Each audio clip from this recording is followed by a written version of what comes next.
성도 여러분, 그간 살아오시면서 나와는 전혀 상관없는 일이라고 생각했는데 나도 모르게 그 일로 인해 큰 책임감이나 아픔을 느껴보신 적이 있습니까?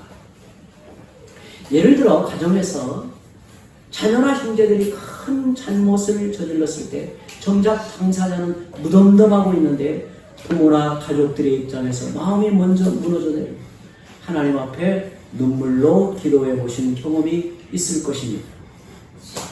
내 잘못은 아니지만 내가 사랑하는 이들의 아픔과 죄를 마치 내 것처럼 짊어지고 하나님 앞에 나아가 은혜를 구하는 마음, 그것이 바로 중보자의 마음일 것입니다. 오늘 우리가 살아가는 이 세상과 공동체 안에서도 우리는 종종 이런 마음을 느낍니다. 이건 내 탓이 아니다.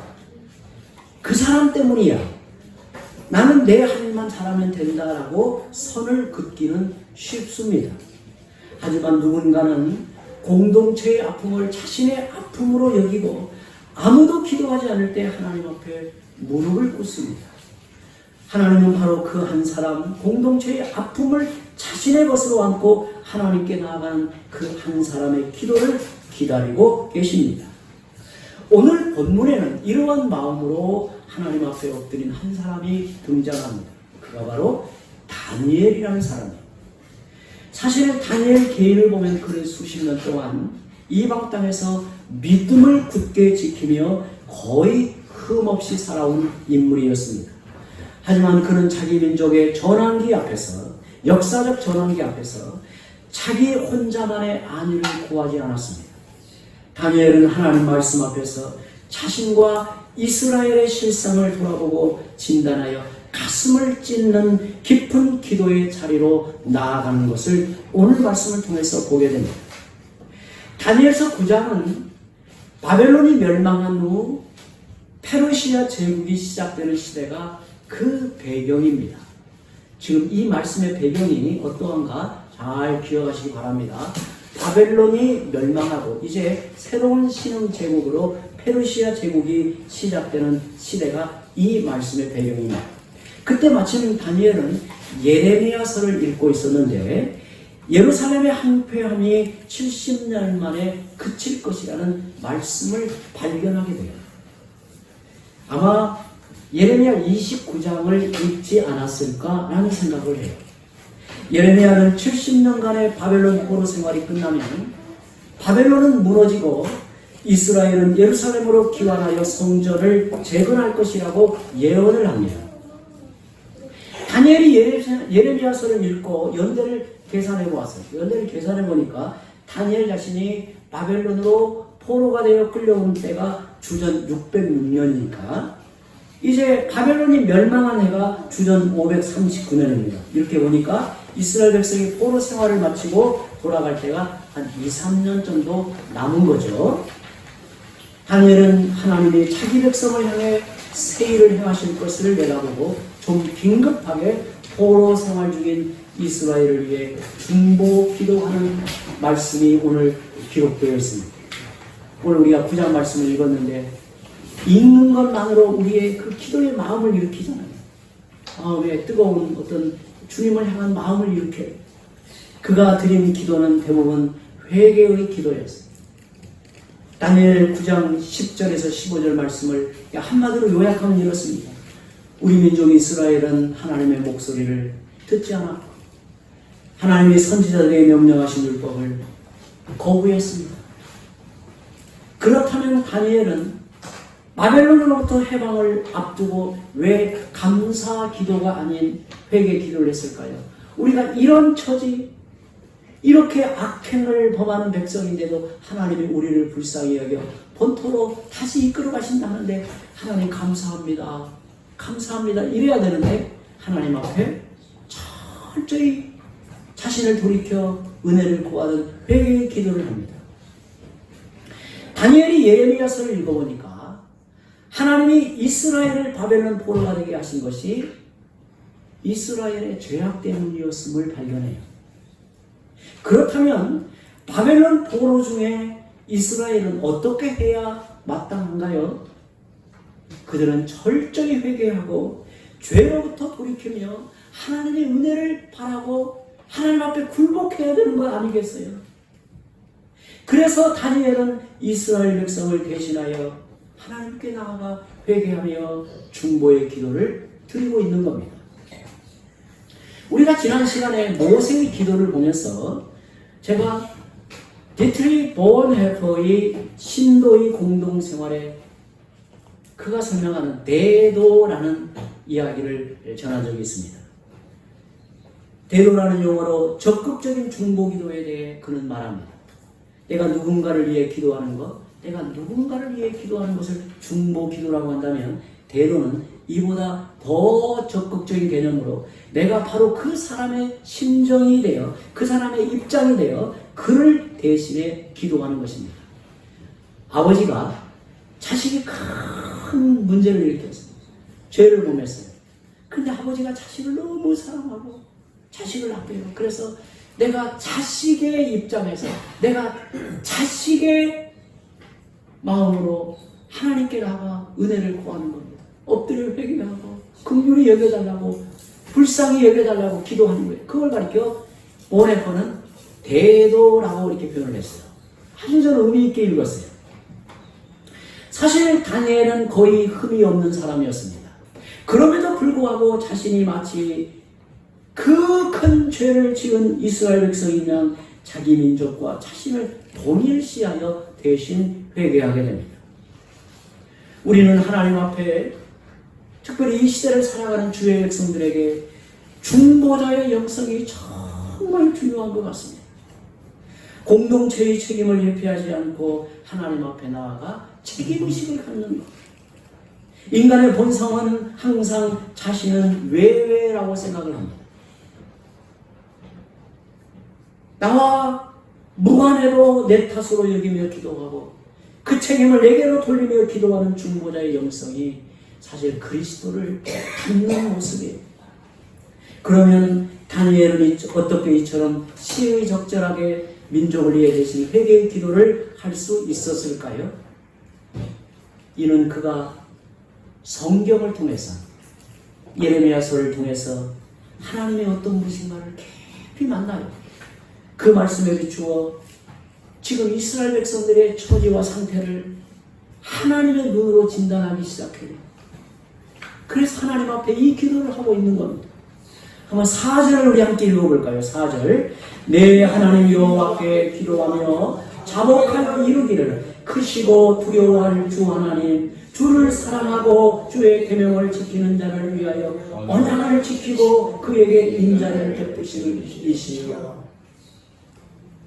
다니엘은 성경 말씀을 통해서 하나님은 크고 두려워할 고의로운 하나님이심을 깨닫습니다.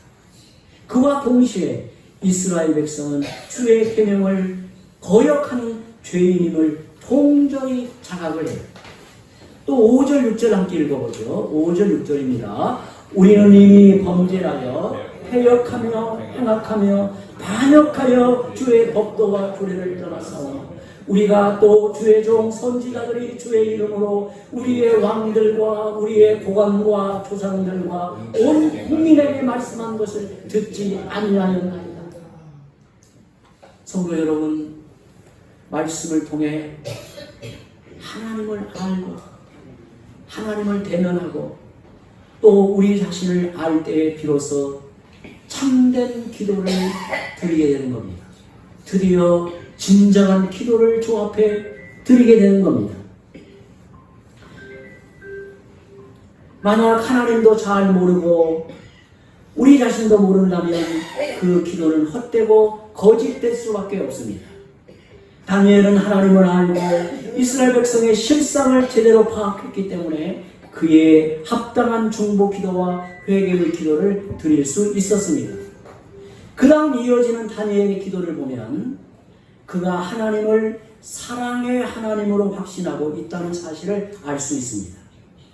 다니엘은 하나님에 대한 균형 잡힌 시각을 가지게 된 거예요. 여러분, 다니엘이 이렇게 기도하게 됐던 것은 말씀을 통해서 하나님을 대면한 거죠. 그리고 하나님 앞에서 자기 백성의 상태를 정확히 진단한 거예요. 그래서 다니엘의 이 기도는 너무도 중요해요. 이 다니엘의 기도를 가만히 읽어보면요, 이 기도 안에 다니엘의 신학, 다니엘이 바라본 하나님, 그리고 다니엘이 하나님께서 우리를 왜 이 땅에 흩으셨는가를 말씀을 통해서 짚어내요. 그리고 기도하는 겁니다. 다니엘의 중보 기도와 회개의 기도는 다분히 신명기적 사고를 반영합니다. 이제 눈을 크게 뜨시고요, 조금 어려운 표현들을 잘 이해하시기 바랍니다. 다니엘의 중보 기도와 회개의 기도는 다분히 신명기적 사고를 반영하고 있습니다. 신명기적 사고란 우리가 지금 당하고 있는 고난이 우리의 죄 때문이라고 생각을 하는 겁니다. 즉 언약의 징벌로 받아들이는 겁니다. 실제로 이스라엘 백성이 그 땅에서 쫓겨나 멀리 바벨론 포로가 되어 흩어진 것은 하나님을 거역하고 언약 백성의 본분을 저버렸기 때문입니다. 즉 하나님과 맺은 언약을 파기했기 때문에 오늘 우리가 이 처지에서 고난의 세월을 보내고 있다고 진단한 거죠. 그때 다니엘은 이스라엘 백성이 처한 현실을 직시하며 하나님의 언약을 떠올렸고 자기 백성을 불쌍히 여기시는 하나님의 사랑과 긍휼을 바라보고 부르짖습니다. 그 내용이 18절에 이렇게 기록되어 있죠. 같이 읽어봅니다. 나의 하나님이여, 귀를 기울여 들으시며 눈을 떠서 우리의 황폐한 상황과 주의 이름으로 일컫는 성을 보옵소서. 우리가 주 앞에 간구하옵는 것은 우리의 공의를 의지하여 하는 것이 아니요 주의 큰 공의를 의지하여 합니다. 아멘. 다니엘의 기도는 우리가 하나님과 맺은 언약을 깨뜨리고 이런 상황에 처했음을 하나님 앞에 절절히 고백을 합니다. 우리의 비참한 처지를 불쌍히 여겨주시기를 기도합니다. 그리고 우리의 의의를 내세워 구원이 아니라 오직 주님의 크신 긍휼 언약적 사랑을 의지하여 간구합니다. 우리의 회개로 말미암는 의가 아니라 그 언약을 기억하시고 우리를 불쌍히 여기시는 하나님의 긍휼을 의지할 뿐입니다. 그는 이스라엘의 황폐함과 하나님의 크신 긍휼을 대조하여 하나님의 은총을 크게 부각을 시키고 있어요. 사랑하는 성도 여러분, 생각해보면 우리가 기도하고 회개한다고 어려워지는 게 아니라 오직 하나님의 실패할 수 없는 언약적 사랑과 긍휼 때문에 우리는 하나님 앞에 의로워지는 것입니다. 다니엘은 지금 전적으로 하나님의 사랑과 은혜에 의지하여 기도하고 있습니다. 그러자 다니엘서 9장 후반부에서 천사 가브리엘이 응답을 합니다. 우리가 그 내용을 읽지 않았지만 다니엘서 9장 후반부에 천사 가브리엘을 통해서 응답을 하시는데요. 가브리엘은 신명기적 사고가 아니라 묵시적 관점에서 응답을 합니다. 좀 어려운 표현이죠. 잘 들으면 이해가 됩니다. 가브리엘은 신명기적 사고에서 응답을 한 게 아니라 묵시적 관점에서 응답을 하는 겁니다. 이게 묵시적 관점이라고 하는 것을 잠시 설명을 합니다. 묵시적 관점이라고 하는 것은 종말론적 관점이라고도 이렇게 말을 하는데, 이 말은 하나님의 초자연적 개입을 중요하게 보는 시각입니다. 그러니까 역사가 진행이 되어도 그 역사 속에 하나님이 초자연적으로 개입하여 그 역사를 주관하고 섭리하게 이끌어간다는 거예요. 그래서 묵시적 관점의 핵심에는 역사의 결정론이라고 하는 게 있습니다. 인간에 의해 역사가 바뀌는 게 아니라 하나님이 정하신 뜻에 의해 역사는 흘러간다고 보는 겁니다. 또 묵시적 관점의 핵심이 뭐냐면 하나님의 초자연적 개입입니다. 인간의 회개보다 하나님의 초자연적 개입으로 새로운 시대가 열리게 된다라고 보는 거예요. 그러니까 지금 여러분 다니엘서 9장 후반부를 읽어보면 71에 관한 말씀이 나오죠. 이게 무슨 말인가? 이게 바로 묵시적 관점에서의 다니엘의 기도에 응답하신 말씀이에요. 묵시적 관점은 지금 겪고 있는 고통의 시간을 단순히 과거의 잘못에 대한 징벌이 아니라 하나님이 뜻하신 일부로 보는 시각입니다. 하나님이 정하신 종말의 때에 궁극적인 구원이 완성될 것이라고 보는 겁니다. 가브리엘은 다니엘에게 회개를 촉구하기보다 현재 당하는 고난이 장차 이를 영광을 위해 하나님이 허락하신 것이니 희망을 잃지 말라. 현재의 고난을 하나님을 바라보고 뛰어넘으라고 격려를 하는 겁니다. 여러분 중에 신명기적 사고에 익숙하신 분들은 현재 내가 겪고 있는 어려운 일이 내가 과거에 지은 죄 때문이 아닐까 죄책감에 빠져들기도 합니다. 사실 이것이 잘못된 건 아니에요. 이런 신명기적 사고를 성경에는 매우 여러 곳에 가르치고 있기 때문에 이것 자체를 문제라고 하면 안 돼요. 사실 성경에는 인과 응보의 가르침이 굉장히 많습니다. 이걸 무시하면 안 돼요. 물론 실제로 잘못한 부분이 있다면 하나님 앞에 자신을 돌이켜야 합니다. 그러나 거기에 그치지 말고 하나님의 긍휼을 의지하며 궁극적인 하나님의 회복의 역사를 바라보고 소망하는 게 중요해요. 하나님은 우리가 회개할 때 용서해 주실 뿐만 아니라 우리의 잘못과 고난조차 사용하셔서 더 큰 선을 이루시기 때문입니다. 그래서 사도 바울은 로마서에 이렇게 말합니다. 우리가 알거니와 하나님을 사랑하는 자, 곧 그 뜻대로 부르심을 입은 자들에게는 모든 것이 합력하여 선을 이루느니라. 하나님은 다니엘의 기도에 대해 너희가 겪고 있는 고난의 시절은 장차 이를 하나님의 영광을 준비하는 시간이므로 하나님을 신뢰하고 현재를 굳건히 살아내라고 응답하시는 겁니다. 우리가 이 땅을 살아가면서 때로 견디기 어려운 고난, 이해하기 어려운 괴로움 속에 처할 때, 풀리지 않은 인간관계의 문제 속에 갇혀 있을 때 우리는 많은 생각을 합니다. 그러나 여전히 하나님은 그 아픔과 고통과 눈물을 통해서 하나님의 선하신 역사를 이루어가고 펼쳐가신다는 것을 잊지 마시기를 바랍니다. 성도 여러분, 변함없는 사실은 하나님이 우리의 인생을 지으시고 붙들고 계시다는 것입니다. 지금도 여전히 우리를 사랑하고 계십니다. 우리를 지으시고 사랑하시는 하나님이 지금 이 순간에도 우리를 돌보고 계십니다. 우리가 다니엘서를 전체적으로 읽어보면 다니엘서 1장에서 그 6장의 전반부에는 여러 기적들이 나옵니다. 예를 들어 다니엘의 세 친구들이 풀무불에 던져지고 다니엘이 사자굴에 던져지지만 조금도 해를 입지 않는 하나님의 초자연적 역사가 나타납니다. 그러나 다니엘서 후반부에는 7장에서 12장의 후반부에는 더 이상 기적이 나타나지 않습니다. 이는 기적이 아니라 하나님의 긍휼의 희망이 있다는 것을 보여주는 겁니다. 우리의 의로움이나 기적이 아니라 하나님의 긍휼만이 진정한 소망의 근거라고 말하는 겁니다. 성도 여러분, 오늘 우리는 다니엘의 기도를 통해서 하나님이 이 시대의 교회와 성도들에게 원하시는 중보자의 영성, 그리고 진정한 소망의 근거를 살펴보았습니다. 오늘 저는 설교의 핵심을 세 가지로 정리할 수 있습니다. 첫째, 공동체의 허물과 죄를 우리 안에 끌어안고 기도하는 중보자의 영성을 하나님이 우리에게 바라신다는 거예요.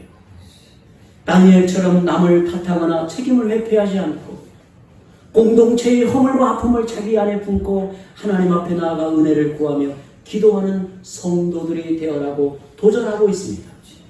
둘째, 말씀을 통해 하나님과 우리 자신을 올바르게 하는 균형 잡힌 시각을 보여주고 있습니다. 하나님의 공의와 그럼에도 실패하지 않는 언약적 사랑을 깊이 깨닫고 확신할 때 비로소 우리는 겸손히 엎드려 은혜를 구하는 회개와 간구로 나아갈 수 있습니다. 셋째, 요행이나 초월적 기적이 아닌 오직 하나님의 긍휼을 바라보는 소망입니다. 우리가 때로 당하는 고난과 시련은 단순한 징벌로 주시는 게 아닙니다. 하나님은 이 모든 것을 통해 장차 이루게 될 영광을 준비시키며 합력하여 선을 이루시는 우리의 아버지 하나님이십니다. 성도 여러분,